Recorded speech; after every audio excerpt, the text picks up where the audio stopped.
बच्चों, कैसे हैं आप? बच्चों, आज हम जो कहानी आपको सुनाने जा रहे हैं उसका शीर्षक है घटता दुग्ध उत्पादन। दुग्ध मतलब दूध। बहुत समय पहले की बात है, वाराणसी के राजा ब्रह्मदत्त ने एक बहुत बड़ी गौशाला बनवाई हुई थी जिसमें बहुत सारी भिन्न भिन्न प्रजातियों की गायें थीं। महल में इसी गौशाला से दूध की प्राप्ति होती थी। गौशाला की गायों से न केवल महल बल्कि पूरे राज्य में दूध की आपूर्ति होती थी।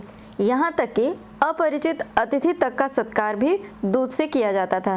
राज्य में दूध, घी, मक्खन, पनीर आदि दुग्ध उत्पादों की कोई कमी नहीं थी। उन गायों की देखभाल के लिए राजा ने कई सेवक नियुक्त किए थे। राजा गायों को पूजनीय मानते थे और उन्हें गौ माता कहकर पुकारते थे। उस नगर की सीमा पर एक नरभक्षी शेर ने भयंकर आतंक मचा रखा था। शेर के भय से लोग अपने घरों से बाहर निकलने में भी डरने लगे थे। राजा अपनी प्रजा को शेर के भय से मुक्ति दिलाना चाहते थे। शेर से निपटने के लिए राजा ने अपने मुख्य सेना नायक से परामर्श किया और उससे इस समस्या से छुटकारा दिलाने के लिए कहा। सेना नायक एक बहुत ही चतुर और साहसी व्यक्ति था। उसने शेर को पकड़ने के लिए एक योजना बनाई और अपनी योजना को सफलतापूर्वक क्रियान्वित करके शेर को पकड़कर महल ले आया। शेर के पकड़े जाने पर राजा ने राहत की सांस ली। राजा ने शेर को रखने के लिए एक बहुत मजबूत और बड़ा पिंजरा बनवाया। इस पिंजरे को गौशाला के पास स्थित एक अन्य स्थान पर रख दिया गया। शेर से छुटकारा मिलने के पश्चात राजा के सम्मुख एक दूसरी समस्या आ खड़ी हुई। किसी अज्ञात कारण से राजकीय गौशाला में दूध का उत्पादन निरंतर कम होता जा रहा था। दूध का उत्पादन कम होने से राजा बहुत चिंतित थे। उन्होंने वैद्यों को बुलवाया, परंतु वे भी इसका कारण नहीं समझ सके कि गायें क्यों दूध कम दे रही हैं। राजा गौशाला के मुख्य प्रबंधक से इस संबंध में निरंतर चर्चा करते रहते थे। उन्होंने उसे एक बार फिर बुलाकर पूछा, दुग्ध उत्पादन में निरंतर गिरावट का आखिर क्या कारण है? किसी भी प्रकार पता लगाओ कि गायों का दूध कम क्यों हो रहा है। गौशाला प्रबंधक ने कहा, महाराज, मैं स्वयं इस रहस्य को जानने का प्रयास कर रहा हूँ। मैंने कई सारे कारणों पर ध्यान दिया, परंतु मैं अभी तक किसी निष्कर्ष पर नहीं पहुँचा हूँ। जैसे ही मैं किसी निष्कर्ष पर पहुँचूंगा, मैं आपके सम्मुख उपस्थित हो जाऊँगा। आप पूर्णतः निश्चिंत रहें। राजा ने कहा, ठीक है। राजा से अनुमति लेकर गौशाला प्रबंधक अपने घर लौट आया।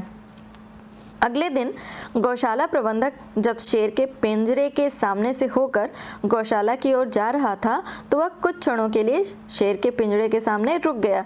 एक मनुष्य को अपने पिंजरे के पास देखकर शेर ने जोर से दहाड़ मारी। शेर की भयंकर दहाड़ सुनकर गौशाला प्रबंधक अंदर तक कांप गया। भयवश वह तुरंत गौशाला की तरफ भागा। गौशाला पहुंचकर ही उसकी सांस में सांस आई, परंतु उसकी हृदय गति अब भी बहुत तेज चल रही थी। वह दुर्बलता का अनुभव कर रहा था। उसका किसी कार्य में मन नहीं लग रहा था। वह बैठा बैठा निरंतर घटते दुग्ध उत्पादन के विषय में ही सोचे जा रहा था। तभी उसके मन में एक विचार कौंधा और उसकी आंखें खुशी से चमक उठी। वह तुरंत महल की ओर दौड़ पड़ा। महल पहुंचकर उसने राजा को प्रणाम करते हुए कहा, महाराज, मैंने घटते दुग्ध उत्पादन का कारण ज्ञात कर लिया है। यह सुनकर राजा ने प्रसन्न होकर गौशाला प्रबंधक से कारण बताने को कहा। गौशाला प्रबंधक बोला, महाराज, गायें बहुत ही डरपोक स्वभाव की होती हैं, परंतु अपने स्वभाव के विपरीत उन्हें नित्य शेर के दर्शन करने पड़ते हैं, जिससे वे भयग्रस्त रहती हैं और उन्हें हर समय अपने जीवन की चिंता लगी रहती है। निरंतर भयग्रसित रहने के कारण उनका स्वास्थ्य खराब हो रहा है और उनकी दुग्ध उत्पादन क्षमता भी घट रही है। दुग्ध उत्पादन घटने के पीछे शेर का भय ही एकमात्र कारण है। राजा को प्रबंधक की बात तर्कसंगत लगी। उन्होंने उसकी प्रशंसा करते हुए कहा, तुमने आज एक बड़ी समस्या का समाधान किया है। इसके लिए तुम्हें पुरस्कृत किया जाएगा। गौशाला प्रबंधक बोला, महाराज, ये तो मेरा दायित्व था। फिर राजा ने मुख्य सेना नायक को आदेश दिया कि शेर को गौशाला के निकट से हटा दिया जाए। राजा आज्ञा पाकर सेना नायक ने शेर को तुरंत वहां से हटवा दिया। शेर के हटते ही गायें भयमुक्त हो गईं और उनकी दुग्ध उत्पादन क्षमता फिर से पहले जैसी हो गई। राजा ने गौशाला प्रबंधक को पुरस्कार देकर सम्मानित किया। तो बच्चों, इस कहानी से हमें क्या सीख मिलती है? इस कहानी से हमें सीख मिलती है कि अनावश्यक भय हमारे अंदर की ताकत को, हमारी क्षमता को कम कर देता है।